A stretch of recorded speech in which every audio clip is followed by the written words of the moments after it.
Hi guys, আজি বতৰটো বহুত ধুনীয়া আৰু এনেকুৱা বতৰত মই মোৰ মৌ ষ্টল লগাই ৰেডি কৰি লোৱাৰ পিছত যেতিয়া এনেকে এজন দুজন কৰি মোৰ দোকানত কাষ্টমাৰ মৌজ খাবলৈ আহি থাকে, বহুত ভাল লাগে মৌজ চেল কৰি। আজি মোৰ ফাৰ্ষ্ট কাষ্টমাৰ আছে ভাইটিটো মোৰ দোকানত মৌজ খাবলৈ আহি থাকে আৰু মই ইয়াত যেতিয়াৰ পৰা মৌ ষ্টল লগাইছো তেতিয়াৰ পৰা সি মোৰ দোকানত মৌজ খাবলৈ আহি থাকে আৰু কাষ্টমাৰ বুলি ক'বলৈ সি বহুত বাৰ হৈছে আৰু তাকো এক প্লেট মৌ খাব দিয়াৰ পিছত মোৰ পিছফালে ৰৈ থকা সৰু মইনাজনীৰ কাৰণে এক প্লেট মৌ পেকিং কৰাত লাগি গ'লো আৰু পেকিং কৰি হোৱাৰ পিছত এক প্লেট মৌ দি দিলো আৰু এই দাদাজনকো এক প্লেট মৌ খাবলৈ দিয়াৰ পিছত হোৱাইট টি চাৰ্ট পিন্ধা দাদাজনৰ কাৰণেও এক প্লেট মৌ পেকিং কৰি ধুনীয়াকৈ দি দিলো আৰু তাৰপিছত এইফালে মই ফেচবুকত দেখি থকা ল'ৰাজন আহে মানে অজয় দা আৰু তেওঁ মোৰ কথা কি ক'লে শুনকচোন।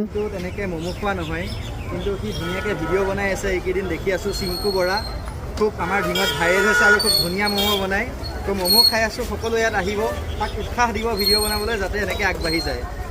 আৰু তাৰপিছতে এই ভাইটিটো আহে, তাকো এক কাপ চুপ খাব দিলোঁ আৰু ময়ো তাৰ কাৰণে 2 প্লেট মই পেকিং কৰাত লাগি গ'লোঁ আৰু পেকিং কৰি হোৱাৰ পিছত তাকো ধুনীয়াকৈ দি দিলোঁ। লগে লগে বৌজনী আহে, বৌজনীয়ে বোলে মোৰ ভিডিঅ'বোৰ চাই থাকে আৰু লাইক শ্বেয়াৰ সকলোখিনি কৰি দিয়ে আৰু আপুনি যদি নাই কৰা সকলোখিনি কৰি দিব। আৰু তাৰপিছতে মোৰ ঘৰৰ ওচৰৰে ভাইটি দুটা আহে, সিহঁতকো এক প্লেট মই পেকিং লাগে, মই ধুনীয়াকৈ পেকিং কৰি থাকিলোঁ আৰু পেকিং কৰি হোৱাৰ পিছত দি দিলোঁ। আৰু তাৰপিছতে ভণ্টিজনী আহে, ভণ্টিজনীকো মই এক প্লেট মই পেকিং কৰি দি দিলোঁ আৰু তাই মোৰ ভিডিঅ'বোৰ চাই থাকে বোলে। আৰু আজি ভিডিঅ'টো ইমানখিনি আছিলে, আকৌ এটা নতুন ভিডিঅ'ত লগ পাম, আজিলৈ দিছোঁ বাই বাই।